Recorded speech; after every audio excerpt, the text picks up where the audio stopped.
On the 12th of February, 1941, Brigadier Eric Dorman Smith walked into General Archibald Wavell's headquarters in Cairo, carrying the most exciting proposal of the war so far. He had been sent by his commander, Lieutenant General Richard O'Connor, fresh off a victory so total that it stunned even the men who fought it.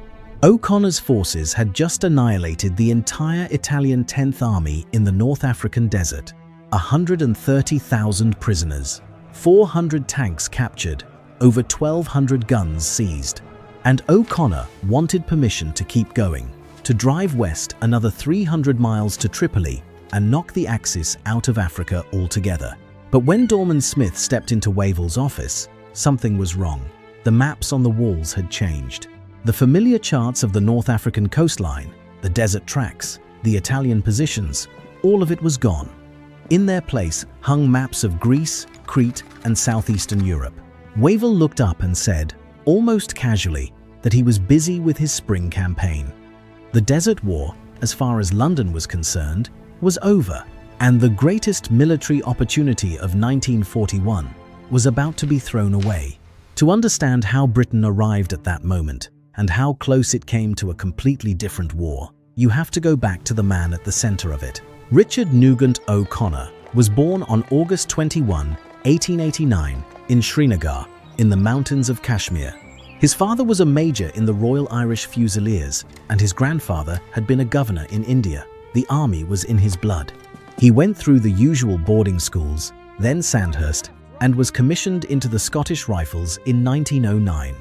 By the time the First World War broke out, O'Connor was a seasoned young officer. He fought on the Western Front, earned the Military Cross for gallantry, and later won the Distinguished Service Order in Italy. He was wounded, he recovered, he went back. The kind of man the British Army produced in batches back then, except that O'Connor had something extra. He was quiet, thoughtful, small in stature. The kind of general who could walk through a room without anyone noticing. But the men who served under him noticed something else. He was relentless in preparation, creative in execution, and absolutely fearless when the shooting started. One officer who served with him said O'Connor's peaceful appearance hid a ferocious and creative military mind. Between the wars, O'Connor climbed the ranks without attracting much attention. He served in India, studied at the Staff College at Camberley, and slowly built a reputation as a meticulous planner who understood mechanized warfare better than most of his contemporaries. In the late 1930s, he commanded a brigade in Palestine during the Arab Revolt, where he gained experience in mobile warfare across difficult terrain. He learned how to move fast, strike hard, and keep moving before the enemy could react. It was useful preparation for what came next, though nobody knew it at the time. When Italy declared war on Britain and France on June 10, 1940, the strategic picture in North Africa looked terrible. Mussolini had nearly 500,000 troops in Libya, including the Italian 10th Army under Marshal Rodolfo Graziani. Facing them in Egypt was a thin British and Commonwealth force that was outnumbered, outgunned, and fighting on a shoestring budget. Britain had just been thrown off the continent at Dunkirk. France had fallen. The British Empire was fighting for survival, and Egypt, with the Suez Canal, was one of the most important pieces on the board. Into this crisis stepped O'Connor. In June 1940, General Henry Maitland Wilson, known to everyone as Jumbo, needed someone active and daring to lead the Western Desert Force.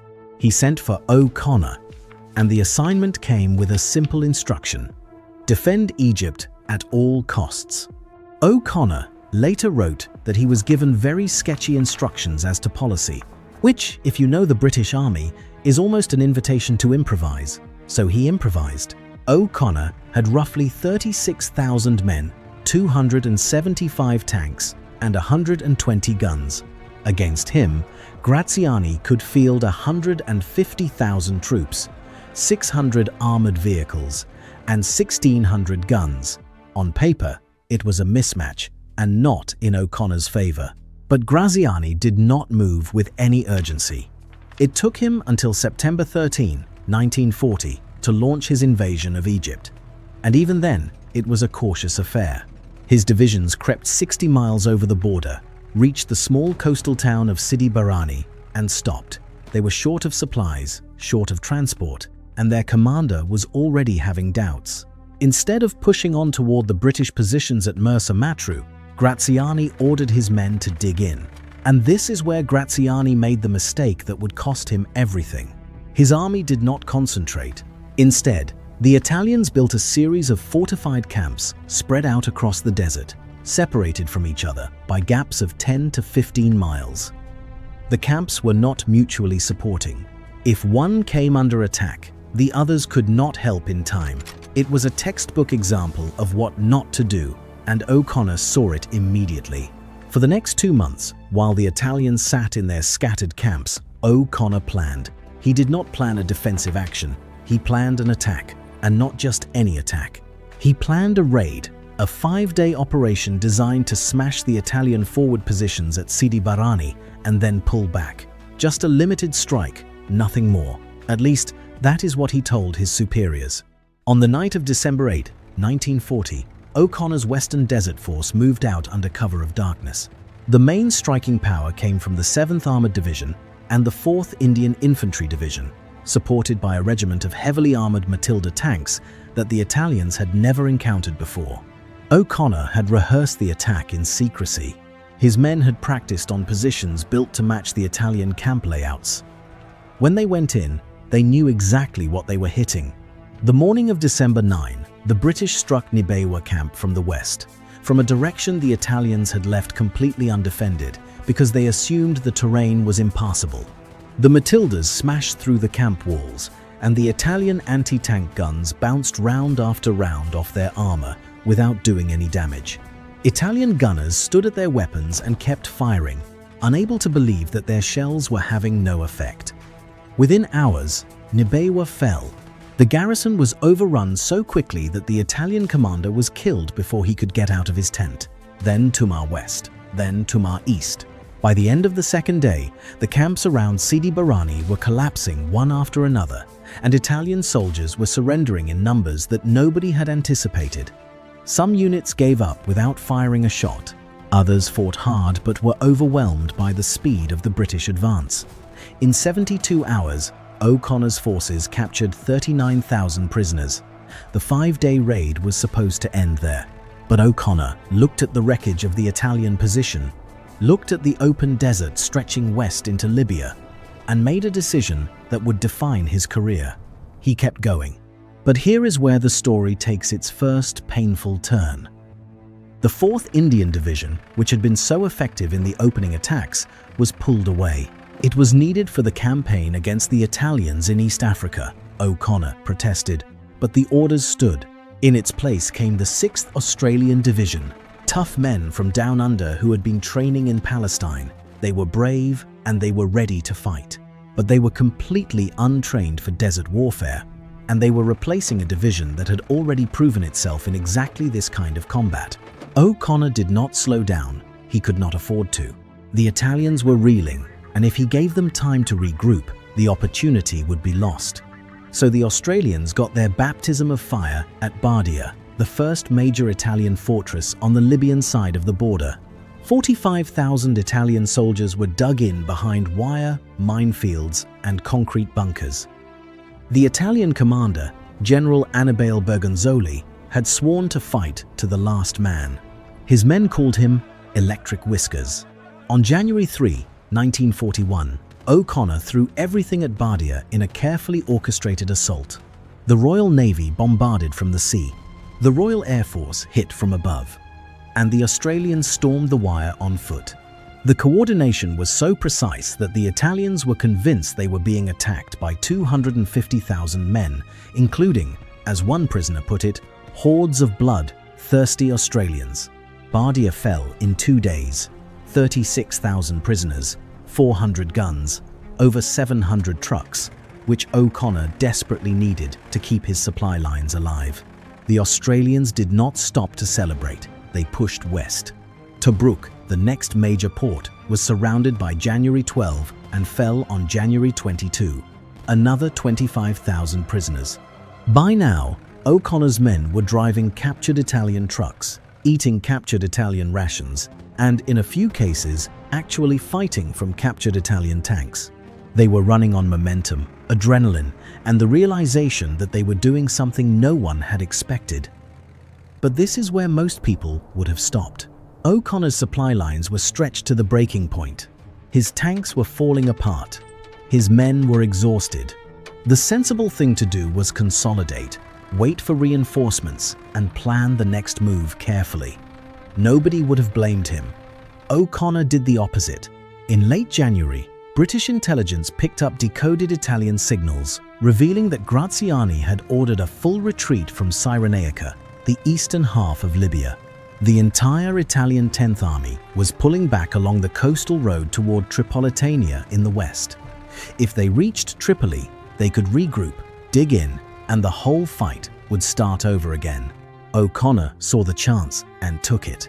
The Italian retreat route followed the coastal road around a massive bulge in the Libyan coastline called the Jebel Akhdar, a highland region that added hundreds of miles to the journey.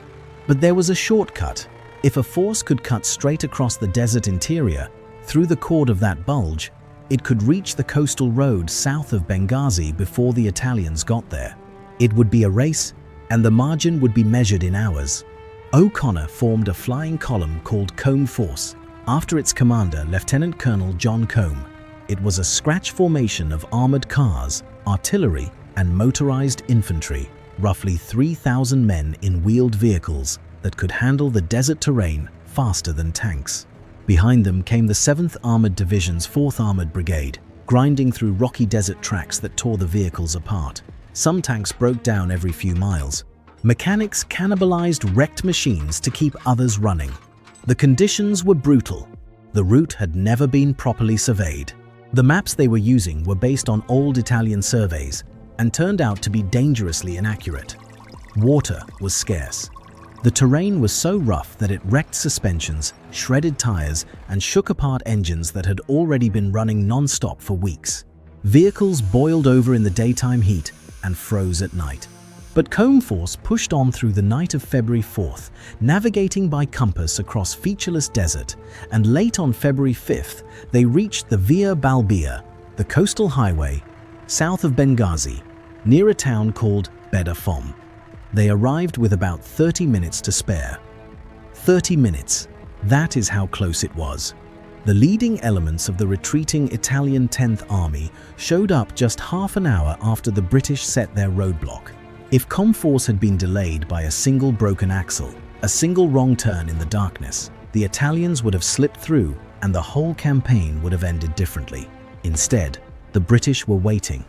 And what followed was one of the most lopsided battles of the Second World War. The Italians, discovering their escape route was blocked, attacked with everything they had. Their column stretched for miles along the coast road, and they threw tanks, trucks, and infantry at the British positions in wave after wave. On paper, the Italians had every advantage. They had roughly 300 tanks. The British had 86. The Italian force vastly outnumbered the small blocking force at every point of contact. But the British held. Combe Force's guns fired at point-blank range. The 4th Armored Brigade's cruiser tanks hit the Italian column from the flank. In some places, British gunners let Italian tanks roll right over their positions so they could engage the infantry behind them at close range. The fighting was desperate and confused, with burning vehicles lighting up the desert night and columns of smoke visible for miles. The final Italian attack was stopped by a battery of 25-pounder guns firing over open sights at less than 30 yards. When you are firing artillery at that range, you can see the whites of their eyes. It is not a tactic anyone plans for. It is what happens when the situation has gone well past the edge of what is supposed to be possible. On February 7, 1941, the Italian 10th Army surrendered, 25,000 more prisoners, over 200 tanks and artillery pieces. General Giuseppe Tellera, the Italian commander in Cyrenaica, was killed in the fighting.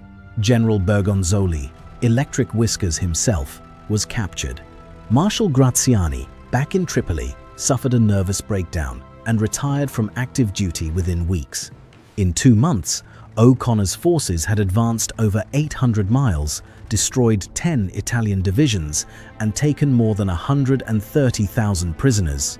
The entire campaign cost 500 British killed and about 1,300 wounded. The ratio of prisoners to casualties was almost unheard of in modern warfare, and the road to Tripoli was wide open. O'Connor knew it. His forces were battered, yes. His tanks were breaking down. His men were running on fumes. But the Italians in Tripolitania had been shattered psychologically. Their best army was gone. Their commanders were either dead, captured, or having breakdowns. The remaining Italian forces in western Libya were garrison troops, not field armies. O'Connor believed that a determined push of 300 more miles could reach Tripoli within 2 weeks and end the Axis presence in North Africa altogether. He sent Dorman Smith to Cairo to make the case to Wavell. "Give us supplies, give us permission, we can finish this." And that is where it ended.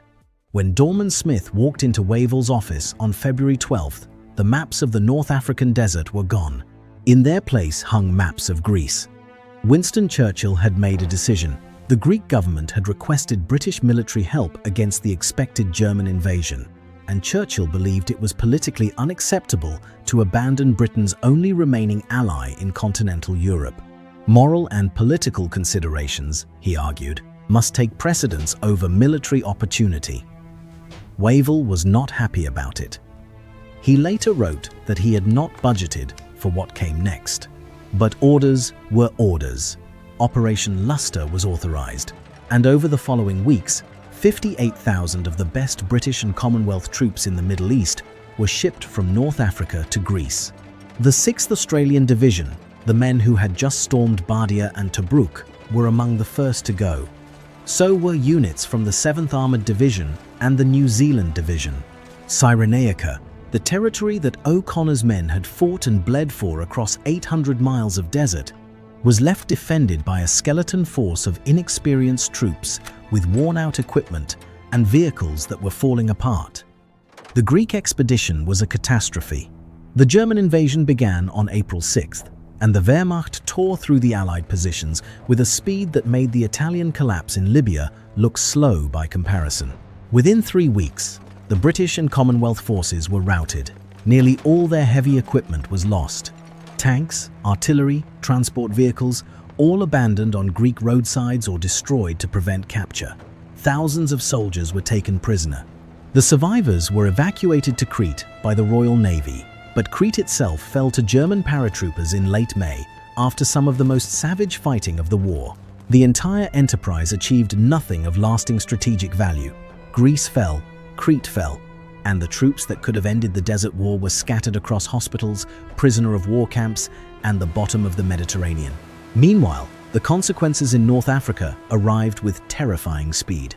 On February 11, 1941, just 4 days after Beda Fomm, a German general named Erwin Rommel landed in Tripoli with the advance elements of the Afrika Korps. British intelligence believed Rommel could not mount a serious offensive before June at the earliest. They were wrong.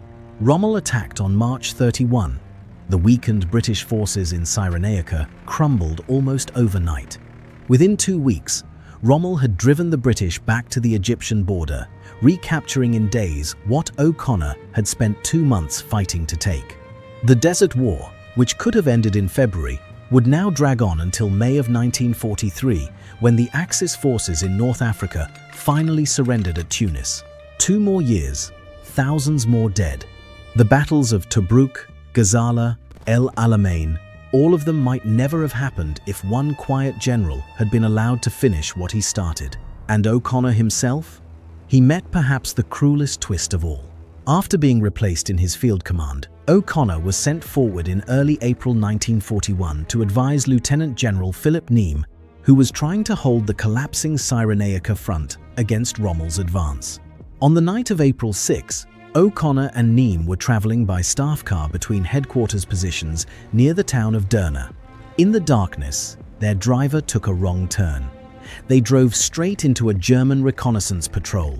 The man who had just pulled off one of the most brilliant campaigns of the entire war, one of the most creative and aggressive generals Britain had produced in a generation, was captured because his driver got lost in the dark. No battle, no heroic last stand, Just a wrong turn on a desert road and a German patrol that could not believe its luck. Just like that, O'Connor was shipped to Italy and imprisoned at the Castello di Vincigliata, a medieval castle near Florence that the Italians used as a prisoner of war camp for senior Allied officers.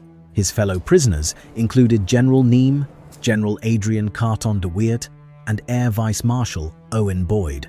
The conditions were civilized by prisoner of war standards, but O'Connor was not the kind of man who could sit out a war. He tried to escape almost immediately. His first attempt, climbing the castle walls, was caught and punished. He tried again and was caught again. On one attempt, he and another officer managed to tunnel out and traveled 150 miles on foot across the Italian countryside over the course of a week before they were recaptured. Each failure earned him time in solitary confinement. Each time he came out, he started planning the next attempt. It was not until September 1943, when Mussolini's government collapsed and Italy signed an armistice with the Allies, that O'Connor finally got his chance. In the chaos following the armistice, the guards at Vincigliata melted away, and O'Connor and several other officers walked out. They made their way through the Apennine Mountains, dodging German patrols, and eventually reached Allied lines. O'Connor had spent 2.5 years behind bars. Most generals who spent that long out of the fight would have been quietly retired, not O'Connor. He was given command of the 8th Corps and led it during the Battle of Normandy in 1944, fighting through the Bocage country that chewed up so many Allied units. He later commanded his corps during Operation Market Garden. He finished the war as General Officer commanding Eastern Command in India, and then headed Northern Command during the final days of British rule on the subcontinent. He was knighted twice. He received the Distinguished Service Order with Bar. He held the Military Cross, but he never became a household name. Ask 100 people to name a British general from the Second World War, and they will say Montgomery. Some might say Slim. Almost nobody says O'Connor. And that is the part of this story that stays with you. Because the question that military historians have argued about for 80 years is not whether O'Connor was talented. Everyone agrees he was. The question is what would have happened if Churchill had not pulled the plug. Consider what Rommel walked into when he arrived at Tripoli in February. He found a demoralized Italian colonial army, shattered supply lines, and a port that was the last Axis foothold on the entire African continent. If O'Connor had been allowed to continue his advance, even with his worn-out tanks and exhausted men, Rommel would have arrived to find Tripoli already in British hands. There would have been no Africa Corps campaign, no siege of Tobruk, no Rommel legend, no 2 years of grinding desert warfare that tied down hundreds of thousands of troops on both sides. The counter-argument is fair. O'Connor's forces were genuinely exhausted. His tank strength was down to single digits on some days during the Beda Fomm battle. His supply lines were stretched across 800 miles of desert. Maybe the push to Tripoli would have failed. Maybe his tanks would have broken down on the road and he would have been stranded in the Libyan wasteland. But O'Connor did not think so, and the intelligence picture supported his optimism. The remaining Italian forces in Tripolitania were weak, disorganized, and demoralized. The port facilities at Benghazi, which the British now controlled, could have shortened the supply chain considerably. And the momentum factor, the psychological impact of an army that had just swept 800 miles in 2 months, is difficult to quantify but impossible to ignore. Armies that are winning tend to keep winning. Armies that are running tend to keep running. Instead, the troops went to Greece, where they accomplished nothing permanent. And the Desert War became the long, grinding, back-and-forth struggle that fills the history books. Rommel's advance and retreat across Cyrenaica, the 8-month siege of Tobruk, the disaster at Gazala, the first and second battles of El Alamein, Kasserine Pass, the Mareth Line, tens of thousands of soldiers killed on both sides, billions of dollars in equipment destroyed, and a campaign that swallowed resources that could have been used elsewhere. All of it paid for in blood that might never have been spilled. O'Connor lived to be 91 years old, dying quietly on June 17, 1981. He never publicly criticized Churchill's decision to divert to Greece, at least not on the record. That was not his style. He was the kind of man who followed orders, kept his head down, and let his record speak for itself. But his record does speak. In 2 months, with 36,000 men, he destroyed an army of 150,000. He advanced 800 miles. He captured more prisoners than any British commander since the Duke of Marlborough. And he did it at a cost of 500 dead. The military historian Corelli Barnett called him the Forgotten Victor. The title fits a little too well, because the thing about O'Connor's campaign is that it worked so completely, so efficiently, and so quickly that it almost does not feel real. It has the shape of a story that should have changed everything. Instead, it changed nothing, because the victory was taken out of his hands before he could finish it. There is a reason Rommel became famous and O'Connor did not. Rommel fought a long, dramatic, back-and-forth desert war that produced legendary battles and cinematic moments. O'Connor fought a short, ruthless, overwhelmingly one-sided campaign that was over before most people knew it had started. Drama sells. Efficiency does not. The general who nearly ended the war in 2 months gets forgotten. The general who spent 2 years failing to finish what the first man started becomes a legend. That is the story of Richard O'Connor, the forgotten general who came closer than anyone to ending the Desert War before it began. And the war that could have been stopped with one more push, 1 more week of supplies, and 1 different decision in a Cairo office on a February afternoon in 1941. If this story surprised you, hit subscribe so you do not miss the next one. Drop a like if O'Connor deserves to be remembered, and tell us in the comments, do you think the push to Tripoli would have worked?